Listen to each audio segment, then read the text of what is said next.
Hello my dear ones. आज इस video में मैं बात करने वाली हूँ एक ऐसे केस के बारे में जिसको जब आप सुनेंगे तो शायद आपकी आंखें नम हो जाएं। ये एक लेडी का केस है जो बहुत सीवियर डिप्रेशन में चली गई और डिप्रेशन में जाने की जो वजह थी वो थी उनके पति की मौत के बाद उनके पति की लिखी हुई डायरी।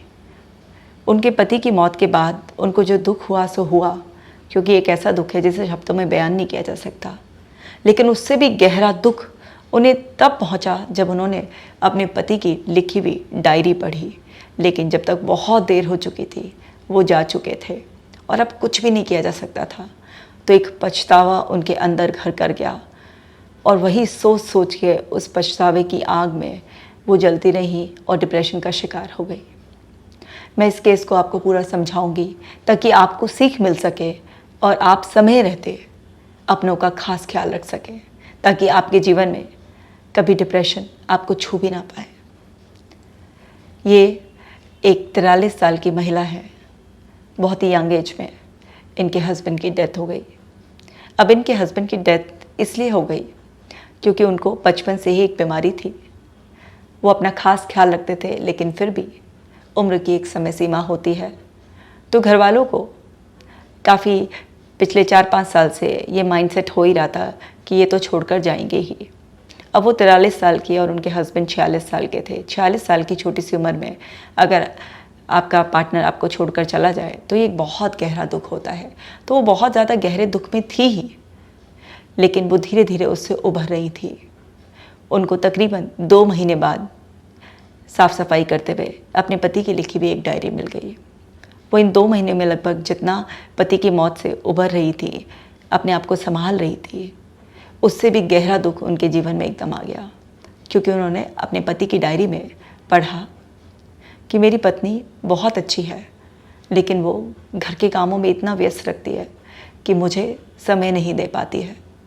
मैं चाहता हूँ कि वो मेरे साथ बैठे, अपने दिल की बात करे, मेरे दिल की बात सुने, लेकिन जब भी मैं उससे बात करने की कोशिश करता हूँ तो वो कभी कोई काम है, कभी कोई दूसरा काम है, कभी बच्चों के लिए कुछ करना है, तो कभी मम्मी जी के लिए करना है, कभी पापा जी के लिए करना है, कि भले ही वो मेरे परिवार की सेवा कर रही है, वो एक बहुत अच्छी इंसान है, लेकिन मुझे उसके प्यार की, उसके समय की ज़रूरत है।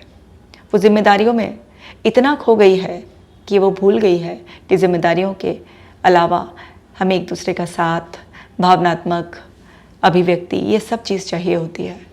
और ये पढ़ते ही उस लेडी की आंखों में आंसू आ गए। आगे उन्होंने लिखा था कि वो मुझसे झगड़ती है, बहुत सारी शिकायतें करती है, सब अच्छा है, लेकिन जब वो ये कहती है कि इस बात के लिए मैं तुम्हें कभी माफ़ नहीं करूँगी, मैं जानता हूँ कि वो झूठ बोलती है। जब एक दिन मैं उसे दुनिया से छोड़कर चला जाऊँगा, तब उसे सिर्फ मेरी अच्छी बातें याद रहेंगी, मेरी तमाम गलतियों को वो माफ़ कर देगी और सोचेगी कि मैं बेकार ही लड़ा करती थी। इस बात से भी वो इतना भावुक हो गई, इतना रोई, बहुत ज़्यादा रोई, क्योंकि ये वास्तव में सच था कि जितने भी लड़ाई झगड़े उनके बीच में हुए थे वो सब वो भूल चुकी थी। उन्हें याद कर कर रोती थी, अच्छी अच्छी बातें याद थी, जो कड़वी बातें थी वो दिमाग से निकल गई थी। उन्होंने आगे ये भी लिखा था कि जब भी वो कभी मुझे याद करेगी तो वो मेरे साथ बिताए हुए अच्छे पल याद रखेगी, जो मैंने उसके लिए एफ़र्ट्स डाले हैं, जो भी उसे सुख सुविधा देने की कोशिश की है, वो सब याद रखेगी और मुझे पल पल याद रखकर धन्यवाद देगी। लेकिन जब तक मैं ज़िंदा हूँ, मैं चाहता हूँ कि कभी वो प्यार के 2 मीठे बोल मेरे पास आकर बोले और बोले कि तुमने ये किया, तुम अच्छे हो, कभी मेरी तारीफ़ करे। मेरा तारीफ़ सुनने को दिल बहुत तरसता है, लेकिन वो बस अच्छा खाना बनाती है, पत्नी होने का फ़र्ज़ निभाती है, लेकिन कभी 2 बोल ये नहीं बोलती है कि मैं उसके जीवन में कुछ सकारात्मक बदलाव लेकर आ रहा हूँ। इस तरह से उन्होंने तमाम बातें ऐसी लिखी भी थी जो वास्तव में भावुक कर देने वाली है। अब ज़रा हम देखते हैं कि ये क्या सिर्फ उन्हीं का केस है? नहीं, ये हर जगह, हर घर में हो रहा है। जब भी कोई व्यक्ति इस दुनिया से चला जाता है, कुछ लोग शमशान तक जाते हैं, सामने चिता जलते हुए देखते हैं, तो उस वक्त मन में ये भाव उठता है कि क्या है ये जीवन? एक दिन सबका अंत यही होना है। क्यों ज़िंदगी में व्यर्थ भाग दौड़ कर रहे हैं, भागा दौड़ी है ना, कभी किसी को हर्ट करना, कभी किसी से रूठ कर बैठ गए हैं, अंधाधुन बस कमाने के पीछे भाग रहे हैं, अपनों को इग्नोर कर रहे हैं। नहीं नहीं नहीं, जब अल्टीमेटली ऐसे ही एक दिन मिट्टी में मिल जाना है, इसी तरह से राख हो जाना है, तो अब हम समय रहते हुए समय देंगे, खुलकर ज़िंदगी जिएंगे, अपनों को समय देंगे। लेकिन ये सब बड़ा मोमेंटरी होता है। उस टाइम पर जिससे भी नाराज़गी होती है उसकी भी आत्मा की शांति मांगी जाती है। किसी को भी नरकवासी नहीं कहा जाता, सबको स्वर्गवासी ही कहा जाता है। सबके बस अच्छे अच्छे गुणगान गाए जाते हैं। अब होता क्या है, ये सब ना हमारे मन का नाटक है जो कुछ देर तक चलता है, लेकिन वहाँ से कुछ घंटे बाद जब हम फिर से दुनियादारी में आते हैं, फिर से वैसे के वैसे ही हो जाते हैं। जिन जिन लोगों ने भी सोचा होता है, चाहे वो शमशान तक गए हों या घर में बैठकर शोक मना रहे हों, ऐसा सब कुछ सोचा होता है, फिर मन उन्हें अपने रंग में रंग लेता है। भूल जाते हैं कि अपनों को समय देना है, दो प्यार के बोल बोलने हैं, तारीफ़ करनी है, गलतियों को माफ़ करना है। वो भूल ही जाते हैं खुद भी जीना है और दूसरों के साथ भी खुलकर जीना है। ये ईश्वर ने इतनी सुंदर प्रकृति हमें दी है, इसका आनंद लेना है। पेड़ पौधों के पास बैठकर कुछ समय बिताना है, कभी नदी की कलकल में खो जाना है, कभी हवा से दो बातें करनी है। सब भूल जाते हैं। अपनों के साथ हंसी मजाक करने, छोटे मोटे पलों को एंजॉय करने की बजाय सब अपने अपने मोबाइल में घुसे रहते हैं। टीवी, न्यूज़पेपर, दूर बैठे हुए इंसान को समय देते हैं, सोशल मीडिया पर टाइम बर्बाद करते हैं, लेकिन अपनों को नहीं। दूसरों को मैनर्स दिखाने के लिए थैंक यू बोलते हैं, सॉरी बोलते हैं, लेकिन जो अपना है उसे सॉरी बोलने में ऐसे जैसे नाक कट कर नीचे गिर गई हो। उसे थैंक यू बोलने में अरे इसमें कौन सी बड़ी बात है, क्या करा, ये तो उसका फ़र्ज़ था। और दूसरे को बड़े एटिकेट्स मैनर्स दिखाएंगे, वहाँ पर सब कुछ ये बिल्कुल टिप टॉप होना चाहिए। क्या बड़ा ही दोगला स्वभाव है, क्या दिखावे का वो है। और फिर ऐसे ही तिल तिल करके समय बीतता चला जाता है। ज़िंदगी की भाग दौड़ में समय बर्बाद करते हुए खुद भी एक दिन उस अवस्था में पहुंच जाएंगे जहां पर करना भी चाहेंगे तो बहुत सारी चीज़ें छूट जाएंगी, पीछे नहीं कर पाएंगे, क्योंकि मन ऐसा है ना, फिर उसको आदत पड़ जाएगी एंजॉय ना करने की। फिर वो बोरियत में ही एंजॉयमेंट ढूंढ लेगा। जब तक आप हर दिन कुछ ऐसी एक्टिविटीज़ जो आपको एक्साइट करती हैं, जो आपको ट्रू हैप्पीनेस देती हैं, जो आपके अपनों के चेहरे पर मुस्कुराहट को सजा देती हैं, जब तक आप वो सब नहीं करेंगे, अपनों के साथ क्वालिटी टाइम स्पेंड नहीं करेंगे, कोई भी गलतियों को नज़रअंदाज कर कर उनको सही होने में मदद नहीं करेंगे, माफ़ नहीं करेंगे, जब तक आप ज़िंदगी को ज़िंदगी की तरह से प्यार से डील नहीं करेंगे, जब तक आपको ज़िंदगी जीने का सलीका ही नहीं आएगा, आप जानवरों की तरह ज़िंदगी गुजार कर चले जाएंगे एक दिन। और बस कुछ लोगों को ज़िंदगी जब ख़त्म हो रही होगी, रेत की तरह हाथ से फिसल रही होगी, तब रियलाइज़ होगा कि क्या किया क्या नहीं किया। और कुछ लोगों को किसी के जाने के बाद रियलाइज़ होगा, काश उससे ज़्यादा समय दिया होता, काश इतने सालों तक नाराज़गी ना रखी होती, काश ये बातें दिल से भुला दी होती, ये होता वो होता। फिर उसको अच्छा याद करने की बजाय कुछ भी नहीं होगा, क्योंकि अगर आप किसी के मरने के बाद उसकी तारीफ़ करेंगे, उसे बिल्कुल भी सुनाई नहीं आएगा। आप उसके मरने के बाद उसे टाइम देना चाहेंगे, उसकी तस्वीर के आगे बैठेंगे, उससे बातें करेंगे, उसको कुछ भी नहीं पता चलेगा। आप उसकी अनेकों तारीफ़ करेंगे, उसे कुछ भी नहीं पता चलेगा, क्योंकि वो तो पंछी डाल से उड़ गया, वो तो गया। अगर ये सब कुछ करना है तो किसी की जीते जी करिए। दूसरों को अगर आप कुछ दे सकते हैं तो वो है आपका वक्त। वक्त दुनिया का सबसे कीमती तोहफा है। दीजिए, लोगों को क्वालिटी टाइम दीजिए, फिर देखिए हर चेहरे पर एक मुस्कुराहट सजी होगी। और एक बात बताऊं आपको, इसमें सबसे बड़ा फ़ायदा आपका है। जब आप किसी के साथ बैठते हैं, हंसते बोलते हैं, उन्हें एक सॉफ्ट जेंटल टच देते हैं, हग करते हैं, ये सब से आपका फ़ायदा होता है, क्योंकि इससे हमारे अंदर ऑक्सीटोसिन रिलीज़ होता है। और वो ऑक्सीटोसिन हमें सेफ फील कराता है, हमें प्यार का, असीम सुख का, ईश्वरीय सुख का अनुभूति कराता है। वो एहसास जो अनमोल है, जो किसी रुपए पैसे से ख़रीदा नहीं जा सकता। और साथ के साथ खुद भी ज़िंदगी जिए। रोज़ाना अपने लिए समय निकालें। आपको किताब पढ़ना पसंद है तो किताब पढ़ें, संगीत सुनना पसंद है तो संगीत ज़रूर सुनें, आपको गाना गुनगुनाना पसंद है, कुछ ड्राइंग करना पसंद है, किसी भी तरीके से कोई भी एक्टिविटी, एक्सरसाइज करना, योगा, भागना दौड़ना, नेचर के साथ समय बिताना, कुछ भी हो सकता है। वो अपने लिए ज़रूर समय निकालें। अपने आप को साँचने संवारने का शौक़ है तो ज़रूर उसको भी साँच संवारें। अच्छी तरीके से खाएं, अच्छी तरीके से गुनगुनाएं, मुस्कुराएं। ज़िंदगी इसी का नाम है। मैं ये बिल्कुल नहीं कह रही हूँ कि आप अपने जो भी कामकाज है उसको छोड़ दें, सिर्फ़ और सिर्फ आप इन्हीं चक्करों में लग जाएं। वो भी सब बहुत ज़रूरी है, लेकिन एक बैलेंसिंग बहुत ज़रूरी है। आप कितना भी रुपया पैसा कमा लेंगे, अपने लोगों को अवॉइड करके, उन्हें समय ना देकर या भाग दौड़ में कर आपका शरीर आपका साथ छोड़ देगा तो आप क्या करेंगे? अपने छूट जाएंगे तो आप उसका क्या करेंगे? क्योंकि डेथ बेड पर एक बात तो श्योर है कि कोई भी ये नहीं कहता ज़रा मेरा वो 5 करोड़ का बंगला दिखाना, या फिर वो हीरो का हार लेकर आना, या वो बड़ी सी गाड़ी जो है ज़रा मेरी आंखों के सामने ले आना। उस वक्त सब अपनों का ही और अपने ही जीवन का दर्शन चाहते हैं।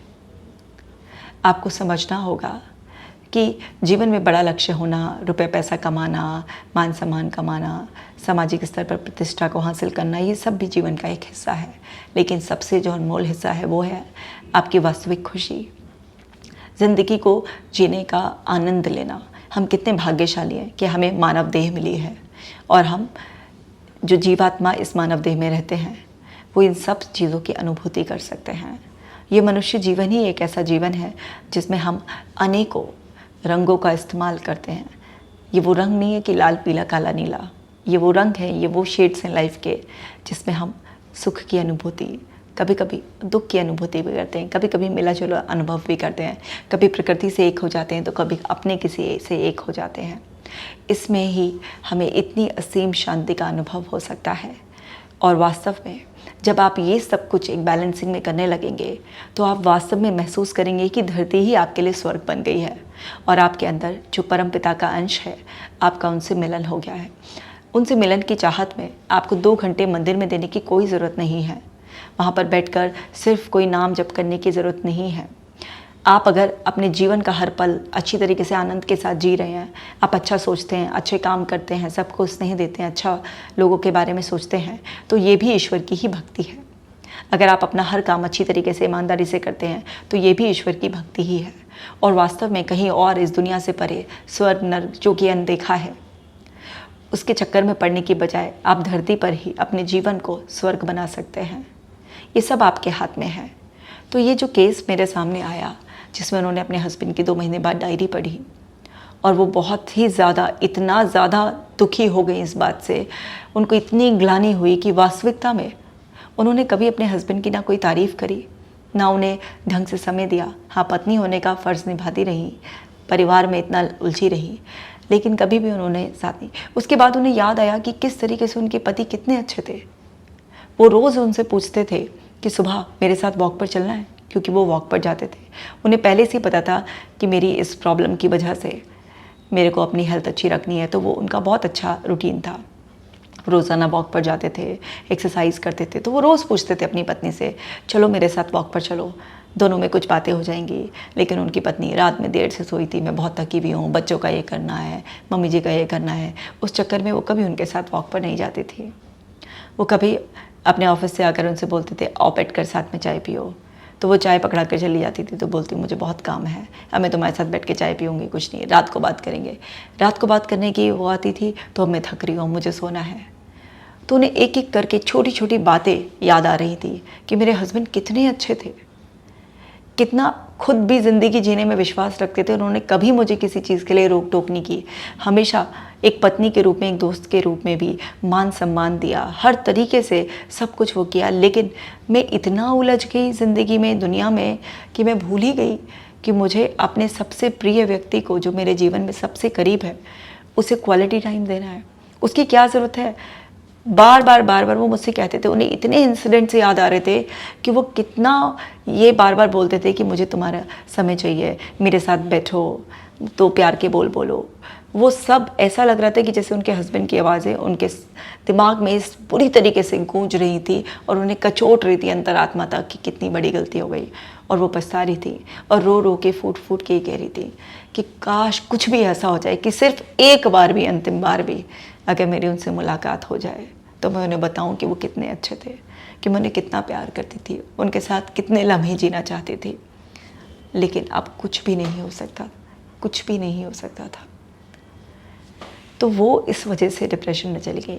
अब कोई इंसान को इतना ज़्यादा हर दिन रियलाइजेशन हो रहा है, एक एक छोटी छोटी घटनाएं इतने सालों की शादी की याद आ रही हैं, पति की अच्छाइयाँ याद आ रही हैं, जो कि जब तक वो ज़िंदा थे, जब तक नहीं दिखाई देती थी, उनको अब रियलाइज़ होने लगा कि इतनी छोटी छोटी बातों पर मैं झगड़ती थी और इनकी इतनी बड़ी अच्छाइयाँ मैं नज़रअंदाज कर देती थी। अब क्या है कि हस्बैंड तो चले गए, अब तो कुछ हो नहीं सकता है। फिर धीरे धीरे धीरे धीरे उनको समझाया गया कि जो चला गया सो चला गया। सिर्फ आप मनोवैज्ञानिक स्तर पर एक भाव जोड़कर अपने हस्बैंड से कनेक्ट हो सकती हैं। आपके मन में जो उनके अभी 40 साल तक के जीवन की जो छवियां हैं, उससे रूबरू होकर आप बात कर सकती हैं, अपने मन का बोझ हल्का कर सकती हैं। उनके अंतरात्मा को ये मैसेज दे सकती हैं कि आप कितनी भाग्यशाली थी कि वो आपके पति थे। उनकी अच्छाइयों को आप लिखकर एक सुकून प्राप्त कर सकती हैं, इस तरीके से कि आध्यात्मिक प्रक्रिया में कि कोई ना कोई ऐसा कनेक्शन है स्पिरिचुअल जो हम सबको एक दूसरे से जोड़े रखता है।